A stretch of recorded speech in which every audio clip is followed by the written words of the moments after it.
Supreme court के पूर्व जज मार्कंडे काटजू एक बार फिर से चर्चा में हैं। दरअसल इस बार उन्होंने कुछ ऐसा लिख दिया जिसको लेकर काफी बवाल मचा हुआ है। 4 जून को जनसत्ता में उनका एक लेख प्रकाशित हुआ जिसमें उन्होंने लिखा कि टीवी पत्रकार ये अटकलें लगा रहे हैं कि बीजेपी की लोकप्रियता कम हुई है। कोरोना महामारी और बेरोजगारी जैसे मुद्दों की वजह से बीजेपी का जनाधार कमजोर हुआ है। ये पत्रकार फरवरी 2022 के उत्तर प्रदेश विधानसभा चुनाव के नतीजों के बारे में अटकलें लगा रहे हैं कि इसमें बीजेपी की दुर्दशा होगी। वे ये तर्क भी दे रहे हैं कि इसका संकेत हाल के उत्तर प्रदेश पंचायत चुनाव परिणाम से भी मिलता है। लेकिन ये इस तरह की भविष्यवाणी करने वाले भूल जाते हैं कि अभी चुनाव में 8 महीने का वक्त बचा है। इस बीच कई ऐसी घटनाएं हो सकती हैं जो बीजेपी समर्थकों को आज की बदहाली भूलने का अवसर दे सकती हैं।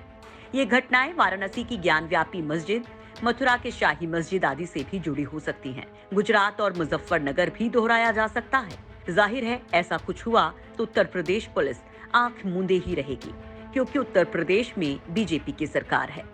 इतना ही नहीं, मार्कंडे काटजू ने 2019 बालाकोट स्ट्राइक पर सवाल उठाते हुए कहा कि अपनी गिरती लोकप्रियता के मद्देनजर 2019 के लोकसभा चुनाव के पहले बालाकोट पर हमला भी कुछ ऐसा ही कदम था, जिसके बाद कहा गया हमने घर में घुसकर मारा है और भारत के नागरिकों ने खूब तालियां बजाईं।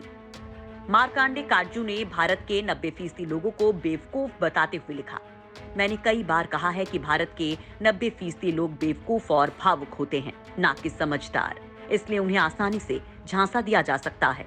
इंदिरा गांधी ने गरीबी हटाओ का नारा दिया और जनता ने समझा अब तो गरीबी निश्चित ही हटेगी। मोदी ने विकास का नारा दिया और लोग समझ गए कि अब अवश्य विकास होगा। हमारे संविधान में लिखा है कि भारत धर्मनिरपेक्ष देश है, पर वास्तविकता कुछ और ही है।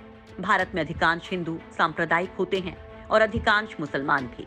सांप्रदायिक भावनाएं आसानी से भड़काई जा सकती हैं और चुनाव जब निकट होंगे तो ऐसा अवश्य होगा, क्योंकि हमारी 80% आबादी हिंदू है। इसलिए बीजेपी फिर चुनाव जीतेगी और सत्ता में आएगी।